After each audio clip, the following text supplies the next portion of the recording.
right.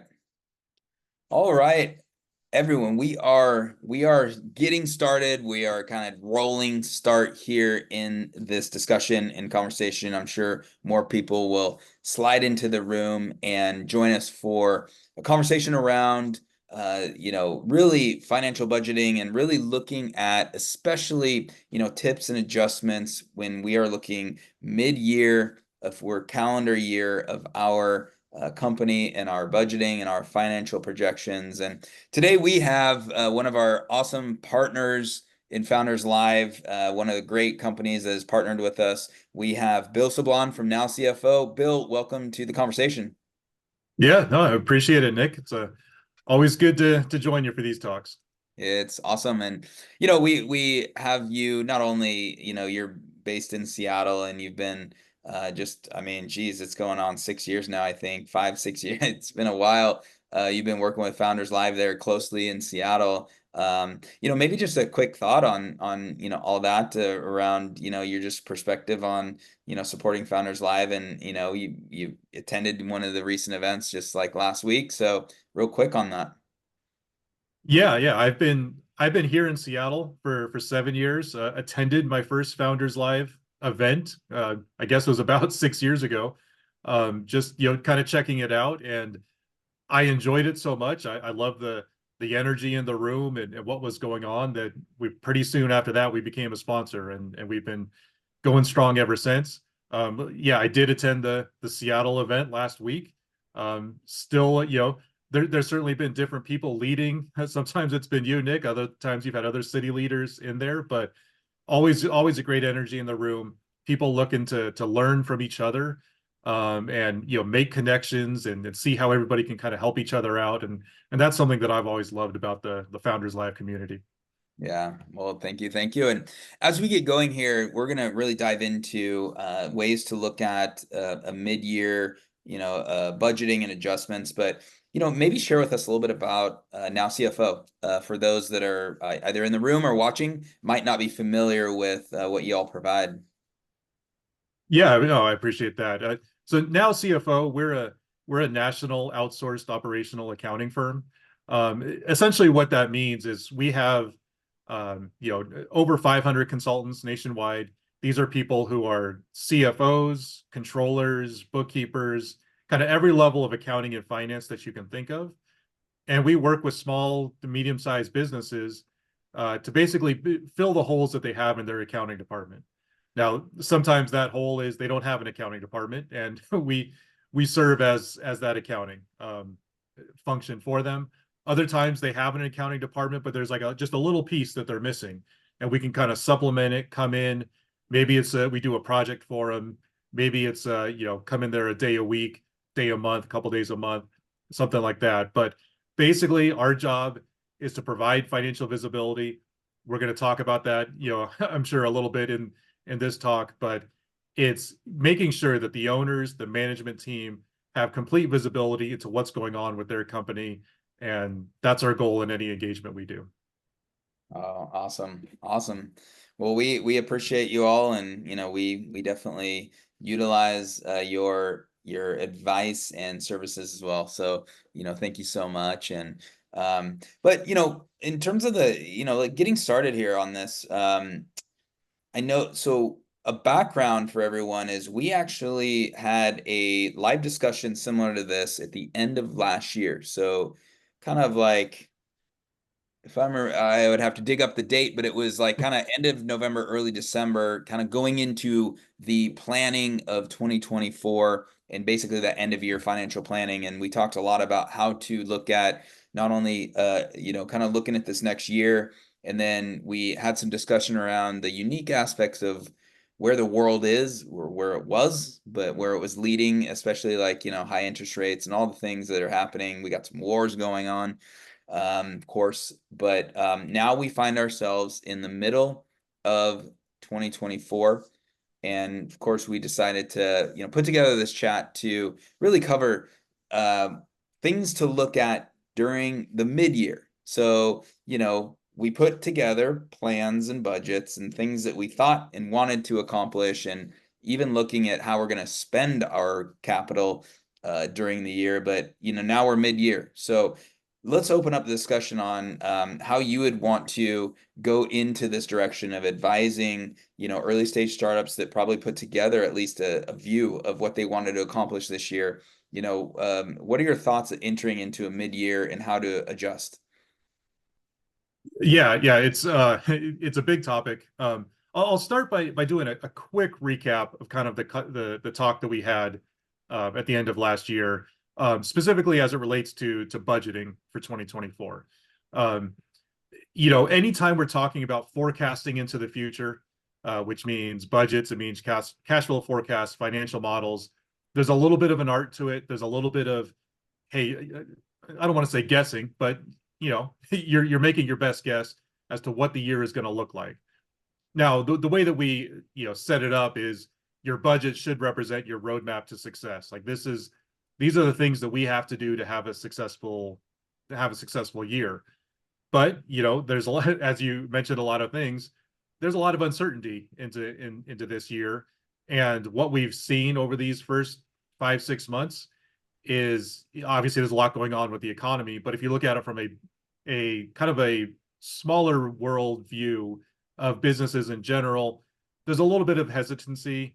There's concern about where things are going, so people are kind of holding on to their money a little bit tighter. Like kind of like, hey, let's see where this goes before we invest. Now that might impact your business.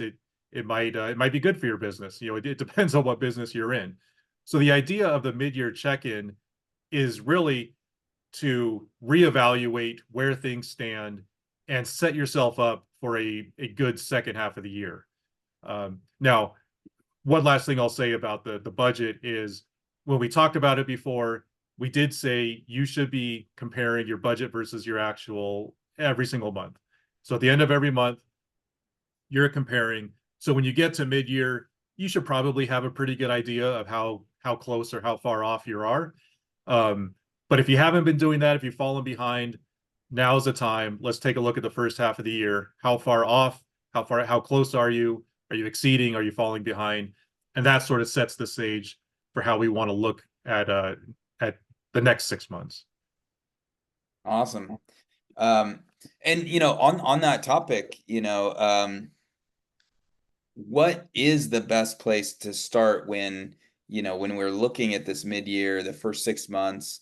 Is it looking backwards to see what happened and how, or is it, looking forwards, taking, what we put in place in, late last year is set in stone, or of course we probably want to shift and adjust. So, maybe take us further on what you advise right now when we're looking in the middle.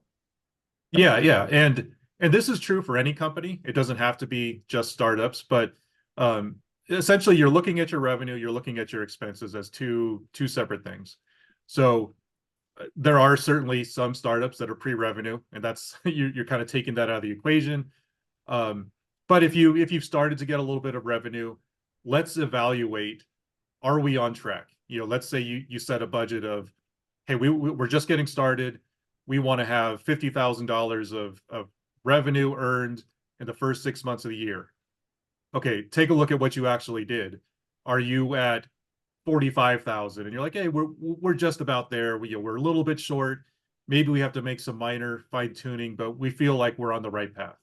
Um, Maybe you're at zero. Maybe you're at $1,000. You got one customer.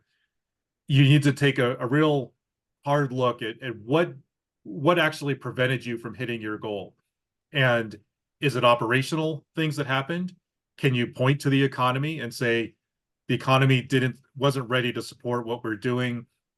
Was the timing right? Did we not launch in time? You got to just think about all these things and how that applies to why you missed your budgeted revenue number, and then apply those lessons to the second half. If we're talking about, well, the economy isn't right for our business for us to generate the type of revenue we thought, it's an election year. That might be the situation until after the election, and that now you're talking November, right? So that's a big adjustment you might have to make. But the other thing I want to kind of emphasize is it doesn't have to. We're talking about these mid-year adjustments. It doesn't have to be that you didn't hit your goals. You could have surpassed your budget.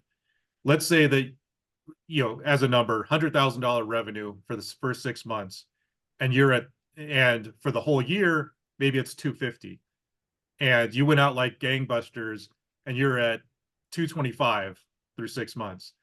Well, that doesn't mean that the second half of the month, all you have to do is $25,000 of revenue. You want to readjust and say, okay, this is going great. Let's set a new goal for the next 6 months, and let's set a new target, and let's adjust upwards. Um, because you don't want to just rest on your laurels and say, hey, we did it, and the rest of the year is just we can we can take it off because we're going to hit our numbers, right? You can start to set new goals. You can invest now while the apparently things are going well. So the timing is right. Let's start investing more dollars into it. Or if you hit your number exactly, you know, again, you're still evaluating. We hit our number, but did that number come from one huge customer that's actually dropping off? Or was it a steady stream? Or whatever the case may be, you always have to be learning about your business. So that's kind of the top line number, right? That's the revenue. That's our evaluation there. We're doing the same thing on expenses. We're evaluating the expenses. In that regard, though, you're taking a look at your spending, and maybe it's in line with what you budgeted. You stayed on track. You said, hey, I've got a budget, I'm sticking to it, I'm only spending what I budgeted to spend. You still want to do that reevaluation. Did I get value on these dollars that I spent? Okay, you budgeted for it and you spent it, but did you get anything out of it? If there is dollars you're spending, and even if you've got a budget for it next 6 months, if you weren't getting anything out of it, then just cut it off right now, right? You don't have to wait until the end of the year just because you have a budget and keep spending on it. Maybe those dollars can be better spent somewhere else. And so you can start to shift those dollars into new areas of your business where they can be more valuable, more useful. And so the mid-year check-in, it's a full evaluation of what happened with your business these past 6 months, and then applying those lessons to the next 6 months. So you've got a whole year budget. We did a full year, but now is a good time to start making adjustments if you need to. So that's kind of what we're getting at with the idea of a mid-year check-in. I like it. Yeah, thank you, thank you.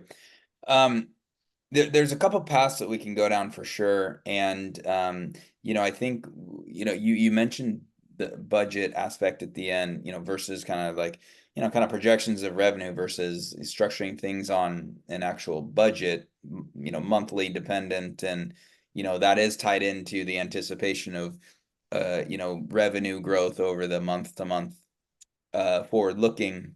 But let's zero in and narrow down into, really looking at that budget and what are the steps to adjust? And let's use an assumption at this point, simply because most of the scenarios are they didn't hit their numbers. Hey, if you hit your numbers and exceeded, kind of like that, what Bill just talked about, congratulations, you're able to throw a party and actually determine your higher goals. But if you fell short, let's focus on that. So this mid-year check-in, they haven't hit the goal that they determined at the end of last year, start of this year, of really like, hey, this is our year to make it happen. They didn't hit it. What are your suggestions on really looking at that budget and how to start paring down to get back to the reality numbers? Yeah, and it's so there's two things essentially, two main things. One we kind of touched on a little bit is you have to evaluate your spend and what you're actually getting out of it. You might have maybe you hired some people, and because with the expectation of revenue to be one thing, but it's not there, you might have to let somebody go. That's one of the realities of business. It's one of our biggest expenses. And so it's one of the ways where you can cut as necessary. But you also don't want to be too short-sighted. So if there are expenses that are significant expenses to your business, but they are actually bringing you value and they're necessary to set you up for success, you don't want to just cut it because it saves you short-term cash flow and you're costing yourself long-term revenue, right? So that is part of the evaluation. So The second part that I was getting to is the cash flow aspect of it. If you're missing your budget, it's probably putting a strain on your cash flow, right? So when I say, hey, don't cut expenses and don't be short-sighted on it. If your cash flow demands that you be short-sighted, that's something you're going to have to think about, but you have to know that, right? Maybe you got a bunch of investment dollars and you've got a 18-month window or 18-month runway, right? So in that case, you've got the reserves. That's where you can really say, hey, yes, we're spending a lot here. It's gonna return us more money now. We're good with it. If your runway is 2 months because of how far off you hit your budget, you might have to be thinking more short term in that aspect. So in order to make those short term, long term decisions and what's appropriate for your business, you're going to need to know where your cash stands, what your burn rate is. You're having a cash flow forecast looking out at least 1 quarter, so that's 13 weeks. um, if you've got that in place, that's going to help your decision making and evaluating those expenses and what can go, what needs to go, um, and kind of doing that equation there. Awesome. You've said a few things that I will pull on over the course of this continual conversation. And hey, if you're listening here live, feel free to, and in the chat, if you have a question, we would love to, really surface that and talk about it. So feel free to post on that. Um, you mentioned this is really interesting. Okay, so runway, that meaning, hey, we raised X amount of investment and we raised X amount of dollars from investors. So that provided us a certain amount of time. So as that's really what runway means. And let's go with a scenario that they raise some money and now that runway is coming closer and shorter and it's dwindling. And maybe talk through what you see early stage startups that go with, that have this scenario and, where it becomes a more concerning situation. And then if it's really getting shorter, they're looking to raise more money, but maybe they're struggling with that. They're trying to get revenue going. What are the tactics that they should take to preserve and make sure that worst case scenario, they're not just going, to zero or under? Yeah, it's so if we're talking about this short term amount of cash left, you have to know what levers can you pull. What are expenses that can be cut. Um, you know, whether you're taking a long term hit as far as your growth potential and whatnot, you're going to need to pull that lever. So again, evaluating all of your spend. What are the ones that you can cut? How soon do you recognize those savings? You might be in some annual contracts, and then that money is spent. So you can't just maybe you can't just cut that one short and say, okay, here's $1,000 a month we're going to save because I'm going to cut this. Well, you got a contract, you're paying that anyway. So you have to understand what levers are available for you to pull. Um, again, I talked about payroll. Maybe you've got contractors.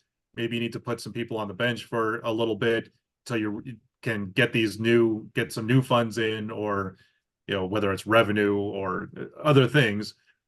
You have to know what you can and can't do, and that's the whole part about running a business. Using accounting to help you run your business is full visibility into what's going on with your business, what's available to you, what's not, what are you committed to fully, what are you partially committed to, and being able to be nimble when these things happen.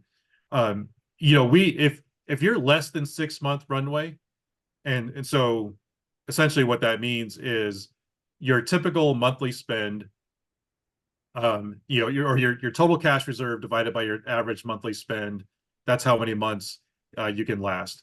If you're inside 6 months and you don't see a path forward where you can sustain that just from operations, from revenue, you need to be already out there looking for that next fundraise, that next, whether it's a seed round or an angel investor, friends and family. Again, what are those levers you can pull? Under 6 months, you better already be active looking for those next funds, because it's not something where you could just turn around and a couple weeks later have $500,000 in the bank. It's going to take some time, so start earlier rather than later. Yeah, yeah. Very good thoughts on that. And just I think kind of doubling down on that thought around what can you remove and actually what is required, necessary, and as you mentioned, kind of year-long contracts or things of that nature that you actually do have to keep in that budget and be very aware of that. So very good. Hey, on the same topic, let's kind of just bounce to the other side. And so scenario is, wow, we just had the best 6 months of our history. We knew that we were going to do great, but we just blew it out the water, and we've exceeded, maybe it's 100%, 150, 200% of our overall like anticipation and projections. So they're sitting in a good situation and maybe even almost, if not, have achieved what they set out for the entire year, but it's even just halfway. What are smart and intelligent advice and tips that you would say for them to go forth and maybe use that to their advantage and take, because that's probably a favorable position to even go and get some additional capital, things of that nature. Yeah, yeah, and of course it's going to be different for every company, but if you think about putting together, say, a pitch deck, and you're going out to potential investors and VCs, private equity, whatever the case may be, a lot of people like to put in the what we call the hockey stick graph, right? It's your revenue is going along and then it shoots straight up. um, Everybody puts that in and very few companies actually achieve it, right? So the reason everybody puts it in is because if an investor actually believed in that hockey stick graph and said, oh, actually, I think you are going to do this, they're going to want to invest in you. So if you can show them this huge upward trend, this rocket ship that you're on, and it's real, strike while the iron is hot. If your appetite is to have partners and investors who have a share of your company and they're going to infuse all this capital, get out there now. You don't necessarily need the cash because you're going like gangbusters, but now might be the time where you can get a great deal and get a lot of capital infused. So it might be a good time. There are people, a lot of founders who, if you can sustain the company and grow through operations and not have to take on additional partners, that's a win for them. If that's the case, you know, you don't want to say, hey, we've got $100,000 more than we thought we did. Let's get this fancy new office and do all this extra spending. You still have to be smart about it. You're still evaluating, did we rocket ship because of very specific economic climate that was conducive to our success, or is this just because we have a great business and what we are offering everybody wants and we feel confident this will continue? um, then it's just a matter of recalibrating your timeline, right? You probably, if you felt good about your business, you're putting together these models, these forecasts, you were always going to grow. If you didn't think you were going to grow, you wouldn't be in the business, right? So you're just moving that timeline forward. So maybe you were thinking 18 months from now we'll do X, Y, and Z. Maybe you can do X, Y, and Z now. Um, if you're looking at the economy and say, hey, we hit the right moment, but it's gonna, we're going up, but it's gonna settle down a little bit. Maybe it's helpful for you to have that money in reserve and hold on to it to get you through some potential lean moments. Um, the the thing about accounting is intended to provide visibility. So I'll define financial visibility. It's financial data that's four things. There's four characteristics of it. It's accurate, obviously. You're getting it in a timely manner. It needs to be timely because if you're looking at financial data that's 2 months old, it doesn't mean as much. The third one is it's relevant, and the fourth is it's insightful. Accounting is intended to provide financial visibility, financial data that is all four of these things. And if you have all four of those things, you can make smart business decisions. So all the things that we're talking about now, we're talking about evaluating your revenue, evaluating your expenses. That's basically looking at that financial data and trying to understand exactly what it means so that you can position your business for success in the coming month, 6 months, 6 years, right? So it's going to be different for everybody, obviously. So companies are all different. But I would say if you're going like gangbusters, if you are being super successful, it's still important to do that mid-year check-in and understand exactly why you're in the position you're in, and one, see how you can continue to stay on that path. But how can we best utilize what's at our disposal now when we thought it was going to be 2 years from now, and Yeah. just always being nimble on your feet to make these decisions. Well, yeah, staying on this topic of, companies that, hey, maybe they did, have a really great, 6 to 12 months. Hey, maybe they landed a pretty significant uh, raise of funds and a big investment. You know, the tendency is to, as you kind of mentioned, to make, some of these purchases, and some of them could be frivolous, and some of them could be like, hey, we're gonna hire a group of people. Talk a little bit about how you advise and suggest when they're building out that plan, even when they assumed, maybe even it was like, hey, we're gonna raise $1.25 million. That's gonna take us forward 12, 18, let's call it 18 to 24 months. We actually built a model out to hire certain people and talent. But the thing is, that's a major cost, and you don't know what's going to happen in the next 12 to 24 months. And if you have, we've been seeing this over the last year, the startups that raise, and this is not Founders Live startups, but the startups that raise significant amount of money in 20 and 21 and into 22, we're now 2 to 3 years forward from that, and those companies are struggling because they might not have been able to raise at the valuation that they wanted to, and they're seeing that runway dwindle.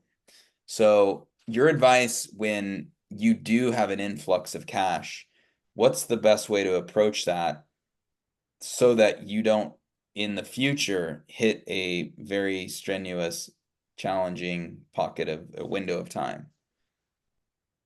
Yeah, I mean, certainly, I guess the way to look at it is, are you spending money as an investment, or is it as an expense, right? Now that doesn't mean, I'm not talking about on your balance sheet or on your P&L. Is it, which category is it going in? What I mean is, are these dollars that are going out of your business, can you consider that an investment into your business?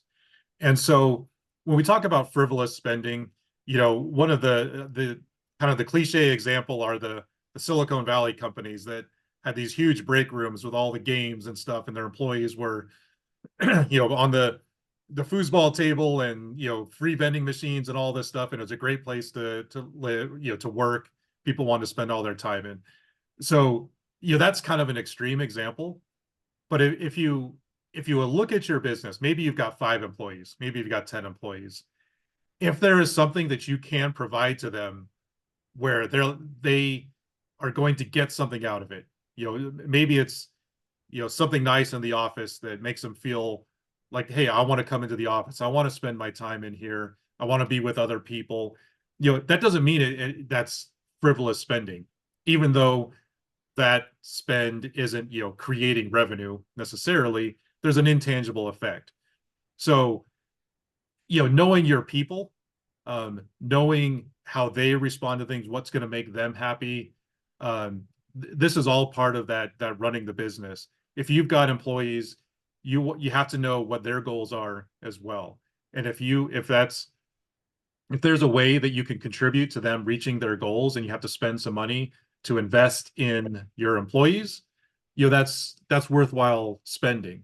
And you know, people who come to work for startups, early stage startups, I think there's an understanding that they're not working for Fortune 500 and they'll have all these perks, but they want to be on the ground floor of something that's interesting to them. So they are going to be sacrificing certain perks and things like that. But if you can give a little to them, that might be valuable to your business. Again, you have to make that evaluation. Um, but the reason I bring this up is I want people to really evaluate what it is that they're trying to accomplish with every dollar that goes out the door. Um, so even if you've got a bunch of money, you still need to know, why are you spending this money? What are you getting out of it? Where is the value? And it's a constant evaluation. It's not just mid-year, it's not just end of year, it's every month. Always be looking at these things. Some of the less significant, smaller dollar items, maybe you don't have to evaluate every single month. But significant spending every single month, are we getting value out of it? Reevaluate. Again, be nimble with this stuff. Yeah, yeah. Thanks for that.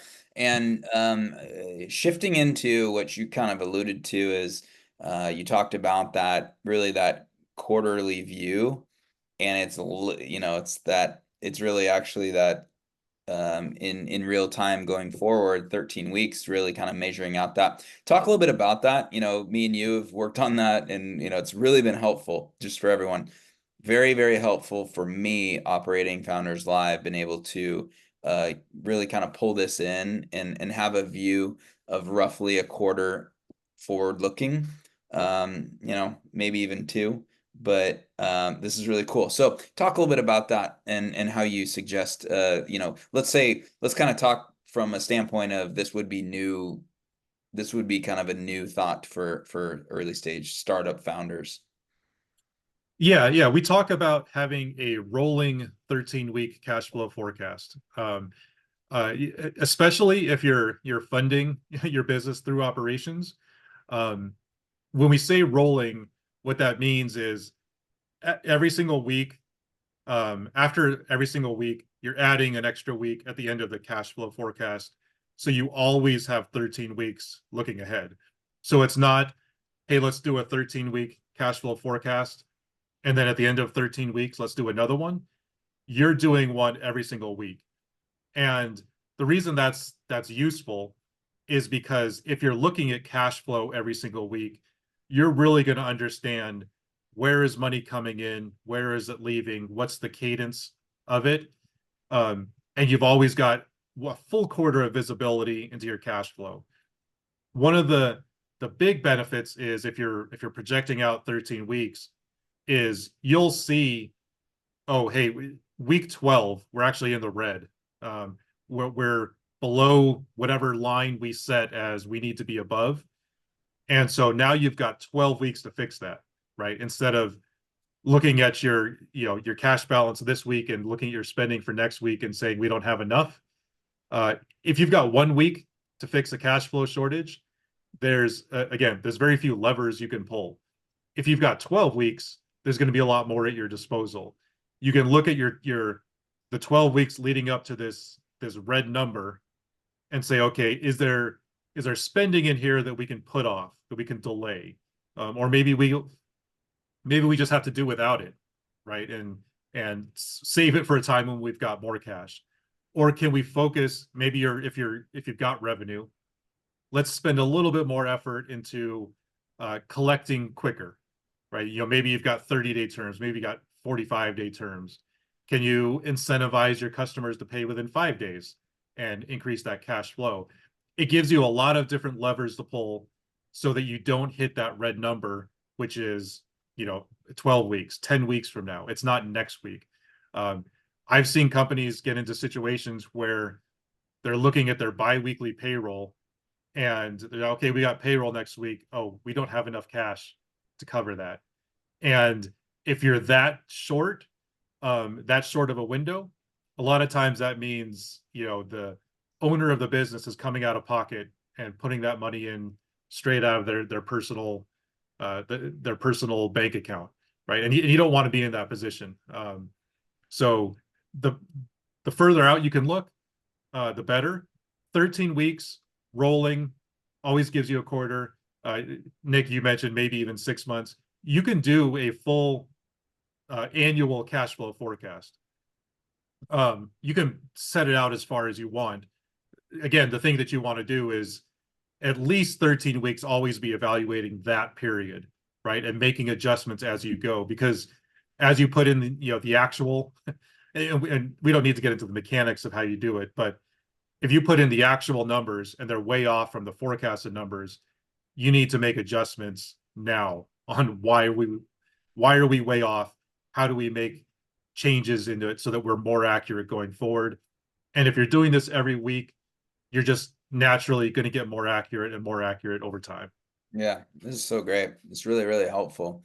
How about companies that are in industries or they have a product that is a bit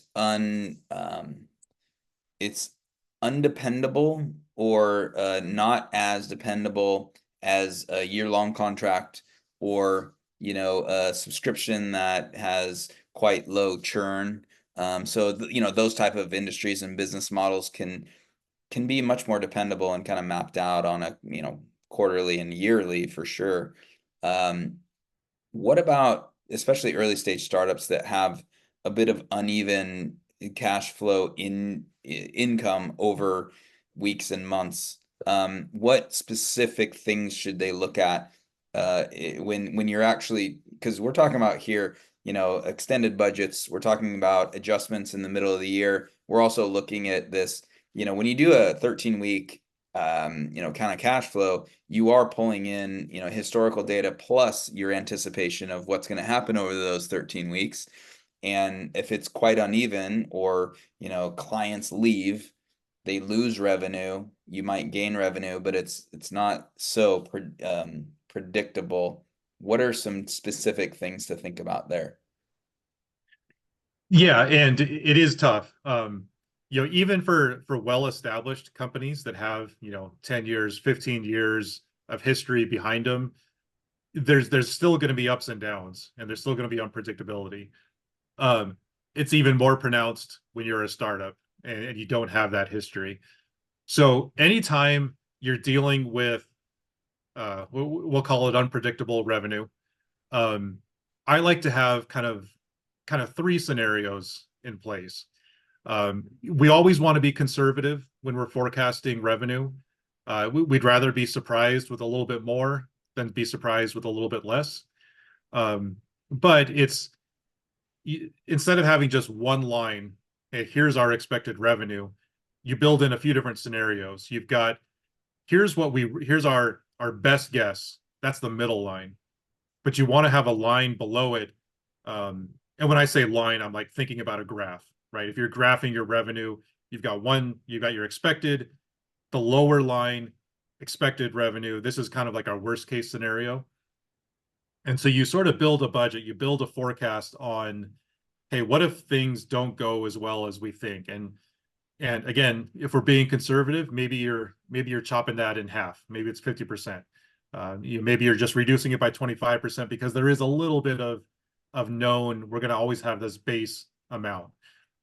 But if you plan for things being lower, it doesn't mean that you're not going to spend these dollars or whatever because, hey, we're planning on the worst case scenario.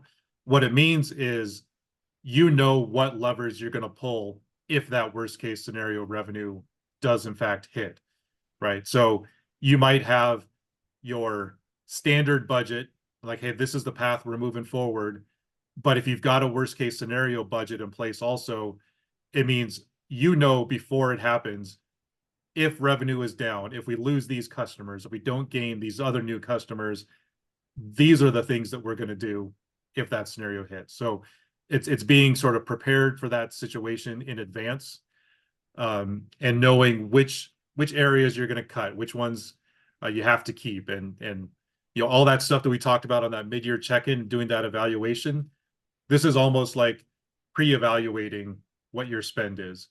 You're still going to want to evaluate before you actually pull the lever and say, hey, we anticipated that this expense right here is the one we were going to cut if revenue was down. But before we actually cut it, let's take a look at our assumptions when we put that together. And you're still going to do that evaluation. You're still going to do that check-in, but you already know in advance, this is the one that we want to look at first.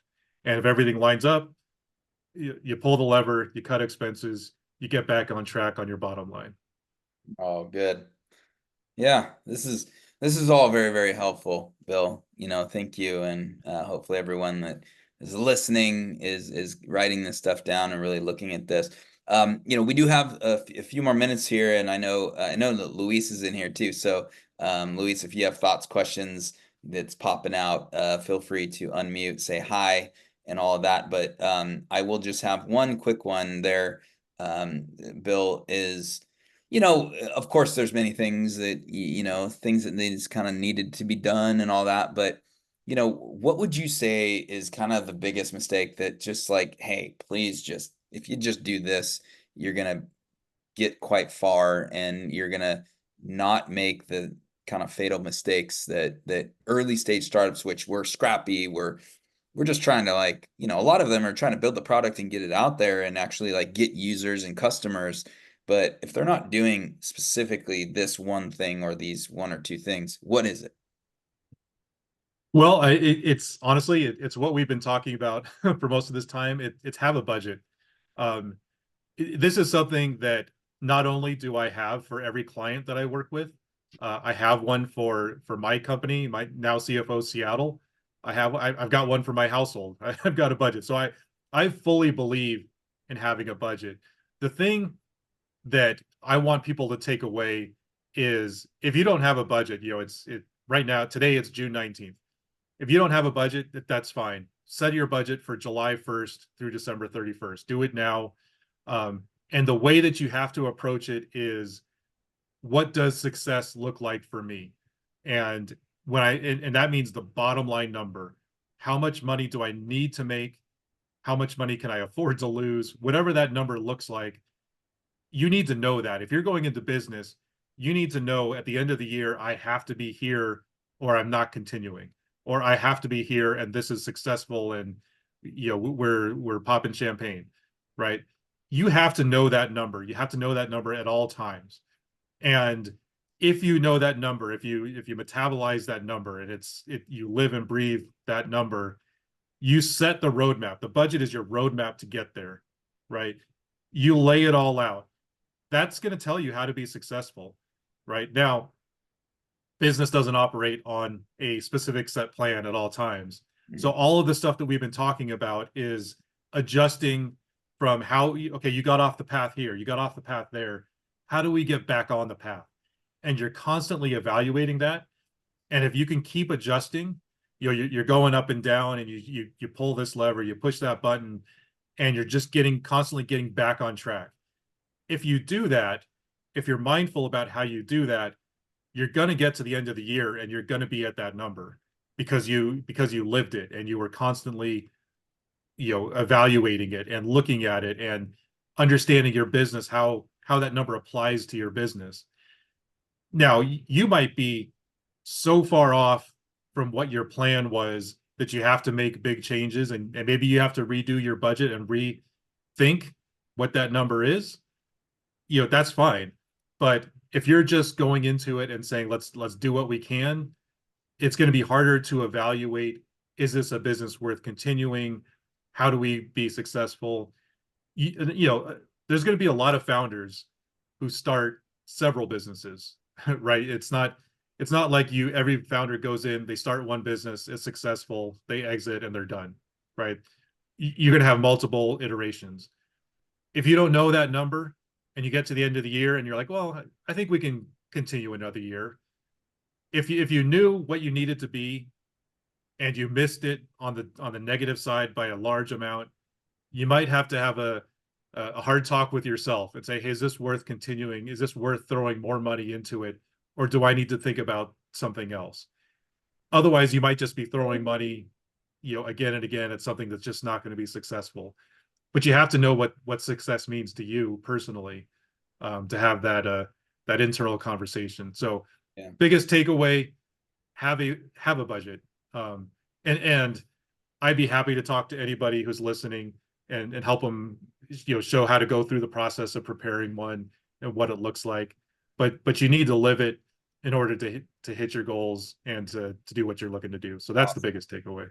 Yeah, thank you, thank you. That's awesome. Luis, what's up? Do you have thoughts? Yeah, Bill. Hi, thanks for joining. It's kind of a lead into a plug for you, I guess. That if a founder doesn't have a budget by mid-year, clearly there's some kind of like something going on. Either he's too busy, or it's like a daunting task, or it's some kind of like something's getting in the way of having him make that in the first place. They probably knew they should have that. It was one of those things they were going to get around to, or they started and it was too difficult. At what point do they say, okay, this is just too important, I need to call the CFO or someone else for help?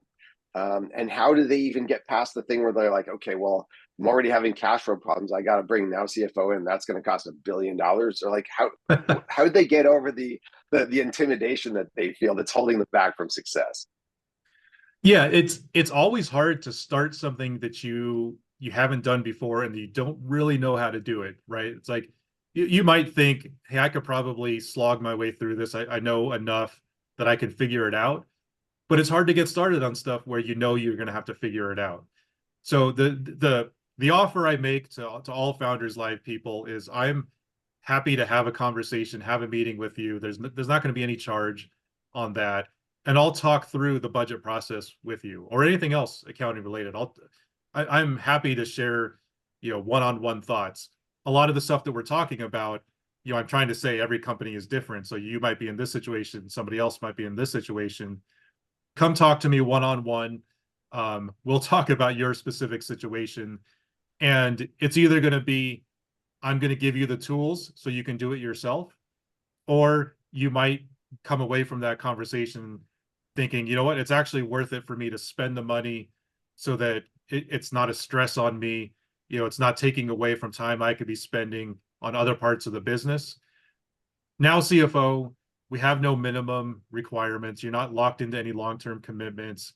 We'll give you a quote like, hey, we'll prepare a budget for you. It's going to cost you $500. Or your business is super complex. It's going to cost you $10,000. It could be anything, but we'll talk about it and come up with something that you can afford if you want to go that route. If you just need to to be given kind of the tools to do it yourself and be pointed in the right direction, I'm happy to have that conversation free of charge for sure. Yeah, super helpful. Cool. Yeah, thank you, thank you. And we've dropped the information in the chat, just nowcfo.com. It's pretty simple. And if you're listening, feel free to just type that in. You can find the information on Founders Live as well. We lead you all to Now CFO through that as well. And hey, we're kind of coming to the end here. And Bill, this was awesome. And it's kind of a thing now. We will most likely I'm kind of seeing it already. We'll probably have a conversation at the end of the year, beginning of next year, around kind of the yearly stuff. But this is obviously important. This is why we have you around, and we appreciate your knowledge and wisdom around helping early stage startups make the right decisions. Yeah, no, always happy to do it. I love giving back to the Founders Live community. They've given me a lot and just learning from what they're going through as founders and stuff like that. So happy to give back. Well, good. Thank you. Thank you. All right. So everyone, that is the conversation for this week. Really talking about our mid-year financial adjustments, and hopefully this was really beneficial to you all. If you have any questions, let us know. You can reach out to Bill as well, and all that. But that is it for today. So enjoy the rest of your day, your evening, wherever you are in the world, and look forward to the next Founders Live conversations coming up fairly soon. All right. Thank you all. All right. See you.